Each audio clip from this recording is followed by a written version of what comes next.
My name is Maya Bennett, and I was 18 years old when my parents packed my entire life into cardboard boxes and left them beside the front door. They said I had betrayed the family. The truth was much simpler. I had found a way to attend college without begging them for another favor. 10 years later, I can still remember the sound of packing tape tearing across those boxes. I can still see my mother sitting stiffly on the sofa, refusing to look directly at me. And I can still picture my older sister Claire standing behind our father with her arms folded, wearing the smallest, most satisfied smile. Claire was 4 years older than me, but growing up, the distance between us felt much greater. She was the daughter my parents celebrated. I was the daughter they tolerated. When Claire earned an A, my mother called relatives. My father took her to dinner. There would be photographs, congratulations, and speeches about how proud they were. When I earned the same grade, my mother would glance at the paper and say, "That's nice, Maya. Put it somewhere safe." Then she would ask whether I'd finished the dishes. Claire's birthdays were carefully planned events. Mine were grocery store cakes and whatever restaurant happened to be nearby. Claire received new clothes because she needed to look professional. I wore her old clothes because they were still perfectly good. No one ever openly said she mattered more. They never had to. Children learn the truth from patterns long before adults admit it aloud.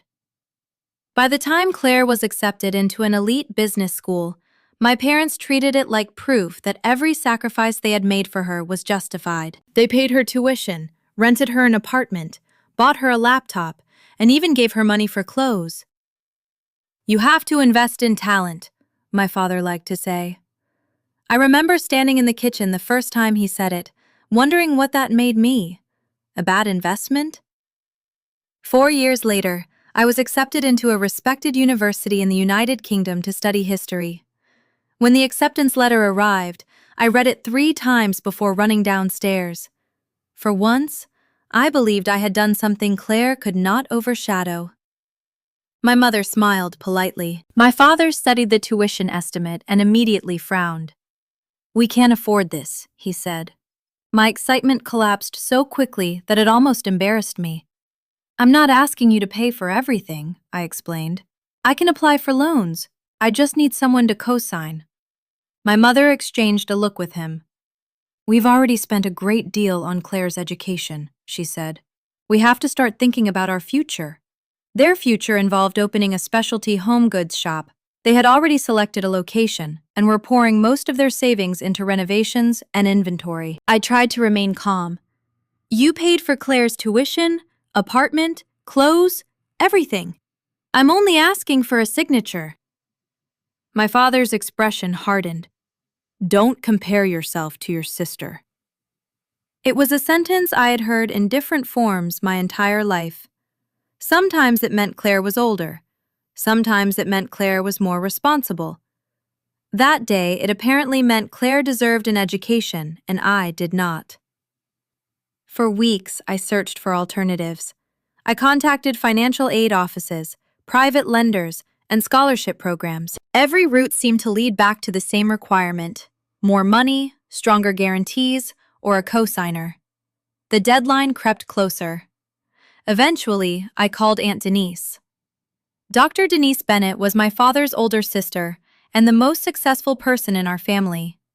She was a neurosurgeon, widowed young, and lived alone in a quiet house filled with books and framed photographs from places she had traveled. Despite her accomplishments, she never made anyone feel small. My parents, however, always became strange around her. My mother grew overly polite. My father became competitive, casually mentioning every promotion or purchase as though Denise had asked for an accounting of his life. I had never understood the tension. I only knew my father hated accepting anything from her. That was why my hands trembled when she answered the phone. "Maya? Is everything all right?" I tried to sound composed, but my voice cracked before I finished explaining. "I got into the university," I said, "but Mom and Dad won't help with the loan. I've tried everything, Aunt Denise. I wouldn't ask unless I was out of options. There was a short silence. I assumed she was calculating the cost or preparing a gentle refusal. Instead, she asked, "Why didn't you come to me sooner?" I closed my eyes. "So you'll help?" "Of course I'll help." She said it without hesitation. No lecture, no conditions, no comparison to Claire. Just yes. Relief washed through me so intensely that I nearly started crying. Then fear followed. "You can't tell Dad." Denise sighed softly. "Maya, please. He'll think I went behind his back to embarrass him. I don't want another fight." She was quiet for a moment before agreeing. "All right. But you have done nothing shameful. Remember that." For several weeks, everything seemed settled. Denise arranged the tuition payment, helped me review housing options, and sent me a checklist of documents I would need. For the first time, the future felt real. I began packing slowly, hiding my excitement because every mention of college made my parents tense. Claire was home often during that period, supposedly helping with their new business. She asked questions. Too many questions. "How are you paying for school?" "I figured something out." "What does that mean?" "It means I figured something out." She smiled at me, but her eyes remained cold. Claire had never liked mysteries she could not control. One evening, I returned home after meeting friends. The house was unusually quiet. No television, no music from the kitchen, not even the clatter of dishes. Then I saw the boxes. They were stacked beside the front door. My clothes, my books, my bedding, even the small wooden jewelry box my grandmother had given me. For several seconds, I simply stared at them, unable to understand why my belongings had been packed. My father sat in the living room, gripping a stack of printed pages. My mother sat beside him with red-rimmed eyes. Claire stood near the fireplace. She looked almost peaceful. My father threw the papers onto the coffee table. "Explain this." I picked them up. They appeared to be emails between Denise and me. At first, I recognized pieces of real conversations, questions about tuition and travel arrangements. Then I saw paragraphs I had never written. The messages claimed I had given Denise private information about my parents' business, supplier prices, lease details, projected income, even complaints my father had made about his partner. In return, Denise supposedly agreed to fund my education. My skin turned cold. "These aren't real." My father stood. "Your sister found them on your computer." I looked at Claire. She lifted her chin slightly. "You left it open." "You altered these." Claire gave a quiet gasp, performing innocence with insulting precision. "Why would I do that?" "Because you hate that I found a way to leave without needing any of you." "Maya," my mother warned. "No, look at the formatting, look at the dates. Some of these sentences don't even sound like me." My father slammed his palm against the table. "Enough!" The room went still. "We trusted you," he said. "You gave Denise information about our business to humiliate us." "I didn't!" "You have always resented Claire," my mother said tearfully.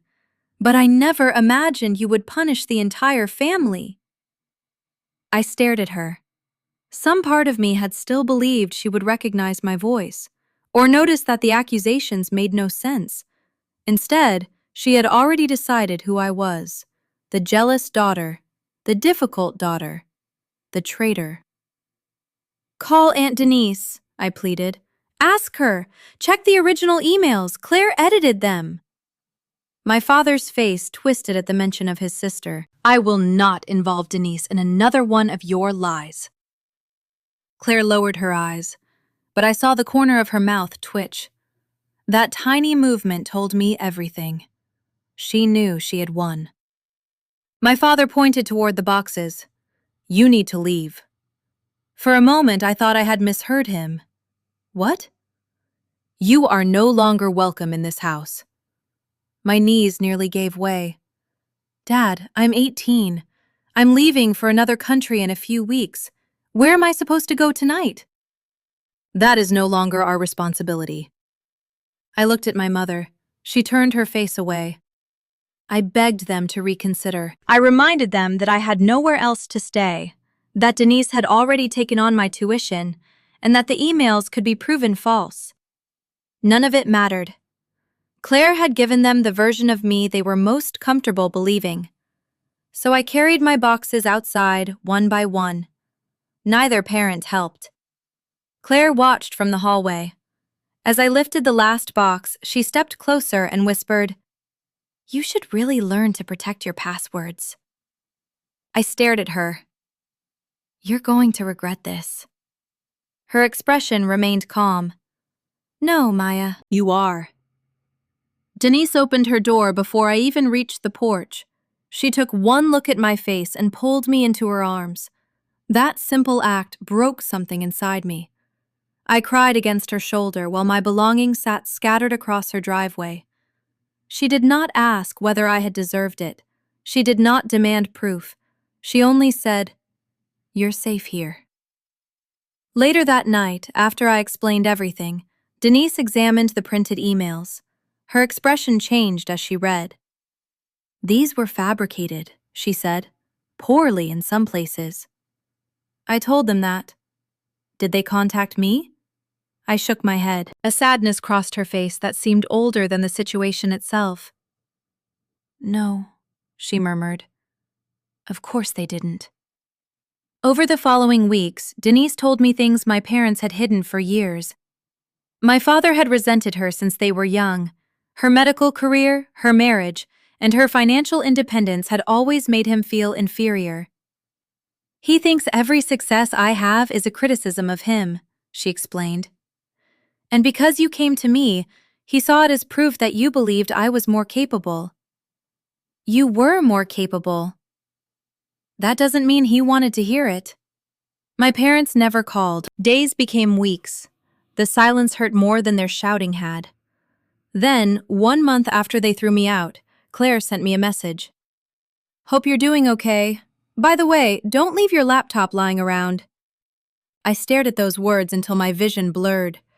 It was not merely a confession. It was a warning that she believed no one would ever hold her accountable.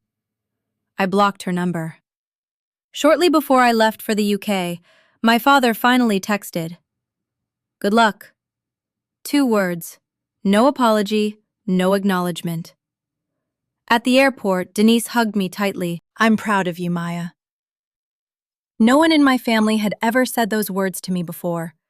As I walked toward security, I realized I was not merely leaving the country. I was leaving behind the version of myself that still waited for my parents to choose me. I did not know then that years later, they would call and ask me to save everything they had sacrificed me for. And by then, Claire's lie would have cost them far more than a daughter. Life in the United Kingdom became the fresh start I never believed I would have. At first, I expected every quiet evening to be interrupted by a phone call from my parents. I imagined my mother finally admitting she had made a mistake, or my father demanding another chance to explain himself. Neither happened. The silence stretched from weeks into months, until it became strangely comforting. For the first time in my life, nobody compared me to Claire. Nobody asked why I wasn't more ambitious, more outgoing, more accomplished. People simply knew me as Maya. That alone felt like freedom. University was difficult, but it was the kind of difficult I welcomed. Late-night research sessions, essays that seemed impossible, cheap coffee, new friends from different countries. I threw myself into every experience because I finally had something worth protecting. Whenever I doubted myself, Aunt Denise called. "I'm proud of you," she would remind me. Those 4 words became stronger than 18 years of criticism. Eventually, I stopped checking my phone, hoping for messages from home. There weren't any. Not from my parents, not from Claire. Except once. About halfway through my first semester, an unfamiliar notification appeared. Claire. For a moment, I considered deleting it without reading. Curiosity won. Hope you're settling in. One piece of advice: don't leave your laptop unlocked anymore. I read the message twice, then a third time. There it was again, that smug satisfaction. She wasn't apologizing. She was reminding me that she had gotten away with destroying my life. My fingers hovered above the keyboard before I slowly locked my phone instead. Responding would only give her exactly what she wanted: attention. I blocked her number.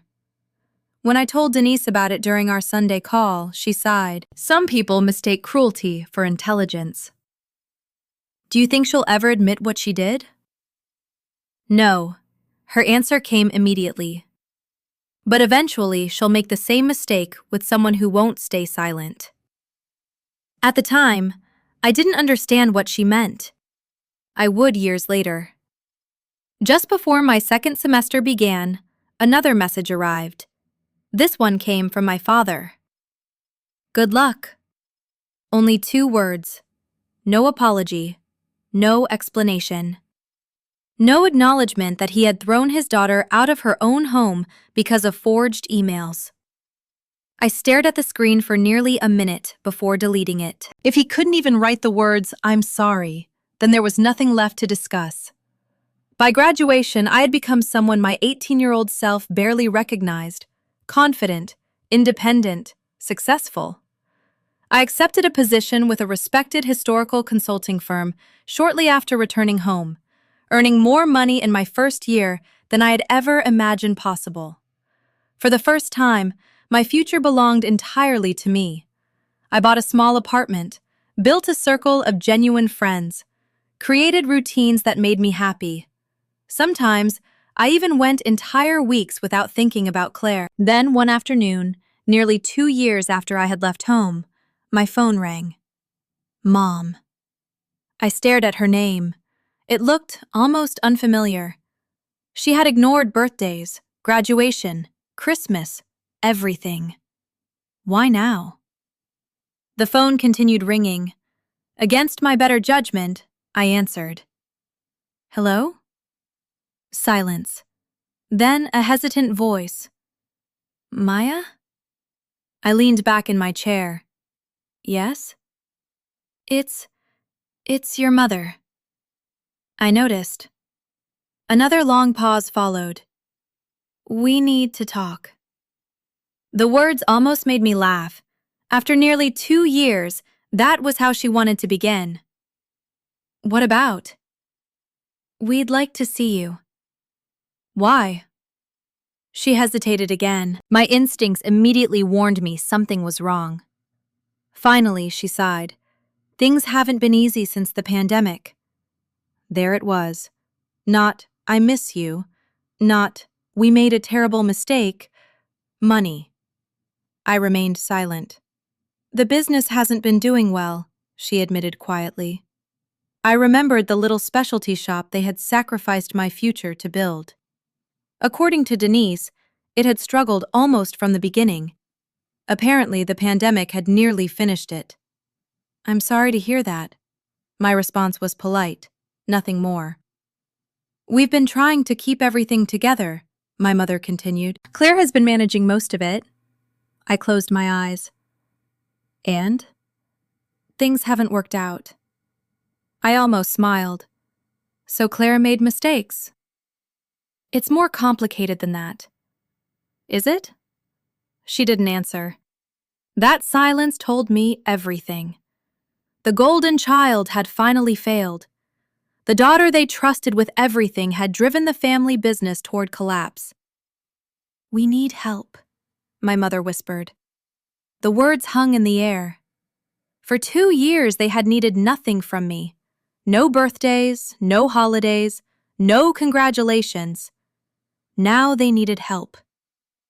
I let out a slow breath. What exactly are you asking? We thought perhaps you could invest. Invest, an interesting choice of words. Not borrow, not support. Invest.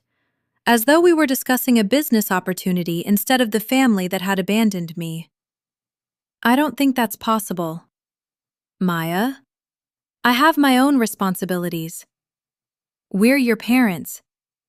There it was, family, the card they always played whenever accountability became uncomfortable. I felt something inside me harden. You stopped acting like my parents the night you threw me out. She inhaled sharply. We made mistakes. Mistakes? I stood and walked toward the window, trying to steady my breathing. You believed forged emails without checking with me. Silence. You packed my belongings before I even came home. More silence. You didn't contact me for almost 2 years. Her voice trembled. We thought you needed space. I actually laughed. You thought I needed space after you made me homeless? Maya, please. No. The anger I had buried for years surfaced all at once. You chose Claire every single time. That's not true. Really? Who received a fully paid education? She didn't answer. Who got the apartment? Silence. Who did you believe without asking for evidence? Nothing. I wasn't your daughter, I said quietly. I was simply the person who made Claire look better. My mother began crying. Part of me wanted to comfort her. Another part remembered carrying boxes to Denise's car while she refused to meet my eyes. That part won. Finally, she whispered, We're desperate. I know. We're family. No. The word surprised even me. You made sure I understood that I wasn't. Her breathing became uneven. We don't know what else to do. I looked around my apartment. Everything I owned had been earned without them. Every success belonged to me. You still have Claire. Another pause. Then, almost reluctantly, my mother admitted the truth. Claire can't fix this. Exactly. The daughter they believed could do no wrong had done the one thing she never imagined she would. She had failed. I hope things improve, I said, but I'm not coming back. Maya, you made your decision years ago. We're sorry. No, I closed my eyes. You're desperate.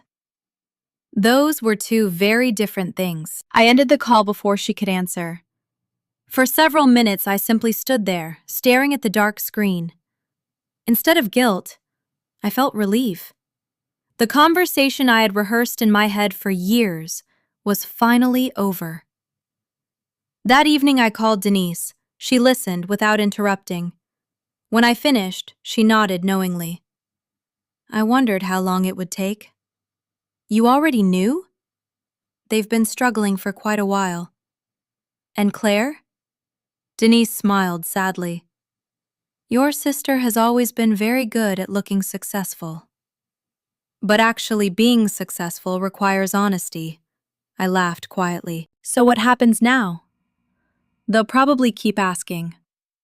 She was right. I just didn't realize they would send Claire herself. Exactly 2 weeks later, on an ordinary Saturday afternoon, someone knocked on my apartment door. I looked through the peephole. Standing outside was the last person I ever expected to see again. Claire. She was smiling, as though we were sisters who had never destroyed each other's lives. For a few seconds, I considered pretending I wasn't home, but Claire had never been the kind of person who accepted being ignored. She knocked again, louder this time. I opened the door just enough to face her. She smiled, as if we had simply drifted apart, instead of her destroying my life. Hi, Maya. What do you want? She glanced past me into the apartment. Can I come in? Against my better judgment, I stepped aside. She walked in slowly, looking around. You've done well for yourself. I didn't do it with your help. Her smile tightened. I came because Mom told me about your phone call. So? I think we should put the past behind us. I couldn't help laughing. The past? You know what I mean. No, Claire, explain it. She sighed dramatically. Maybe I made mistakes. Mistakes? You forged emails, turned our parents against me, and watched them throw me out. She folded her arms. I was young. You were 22. The room fell silent. Finally, the mask slipped. The business is failing, she admitted. Mom and Dad are running out of options. I thought maybe we could work together. There it is. What? The real reason you're here. She looked away. We're family. I shook my head. No, family doesn't destroy someone and expect a clean slate when money runs out. Claire's expression hardened. So you're really going to let Mom and Dad lose everything? They made their choice. And you're punishing them forever? I'm living with the consequences of what they did. They're living with the consequences of what they chose. She stood abruptly.